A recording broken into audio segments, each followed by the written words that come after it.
കഴിച്ച് കഥ അങ്ങ് തുടങ്ങാമെന്ന് വിചാരിച്ചിട്ടു. എല്ലാവരും കൂടി വീട്ടിലേക്ക് വന്നതിന്റെ പ്രത്യേകത എന്താണെന്ന് വെച്ച് കഴിഞ്ഞാൽ എന്നെ പെണ്ണൊന്നും കാണാനായിട്ടല്ല, ഇവിടെ ഇത്ര ദിവസം ഉണ്ടായിരുന്ന ഒരാളെ കൂട്ടിക്കൊണ്ടുപോകാൻ വേണ്ടിയിട്ടാണ് കേട്ടോ. ഇങ്ങോട്ടേക്ക് വന്നപ്പോൾ ആരും ഒറ്റയ്ക്കായിരുന്നു, അങ്ങോട്ടേക്ക് പോകുമ്പോൾ വേറൊരാളും കൂടി ഉണ്ട് കേട്ടോ. ആൾക്ക് പേരിട്ടത് ഞാനാണ്. എന്താ പേരെന്ന് അറിയോ? ചൂടാമണിന്ന്.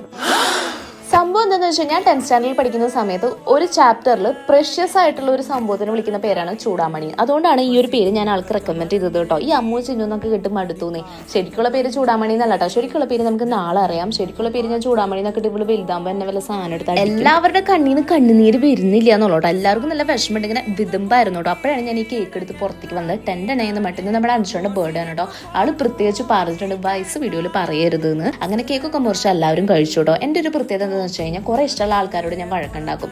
അതെൻ്റെ ഒരു പ്രകൃതമാണ്. അതുപോലെ ഞാൻ ആര്യൻ്റെ അടുത്ത് തലേദിവസം നല്ല വഴക്കുണ്ടാക്കിയിട്ടുണ്ട് കേട്ടോ. അതുകൊണ്ട് ഞാൻ ആ കേക്ക് കഴിക്കാൻ പിന്നെ കണ്ട ലാസ്റ്റ് എനിക്കൊരു ചിരി വന്നത്. എൻ്റെ മുഖത്ത് അങ്ങനെ എന്താ പറയുക ദേഷ്യം ഇങ്ങനെ നിൽക്കില്ലേ, ഞാൻ പെട്ടെന്ന് ഇങ്ങനെ അങ്ങനെ അത് വീണ്ടും തുടങ്ങിയിട്ട് കരച്ചില്ല. അമ്മക്കറിയാം ഞാൻ ചിരിക്കാം, അമ്മക്കറിയാം ഞാൻ ചിരിക്കാം, ഞാൻ ചിരിച്ചാലല്ല അമ്മ ചിരിക്കുള്ളൂ. അതുകൊണ്ടാണ് കേട്ടോ.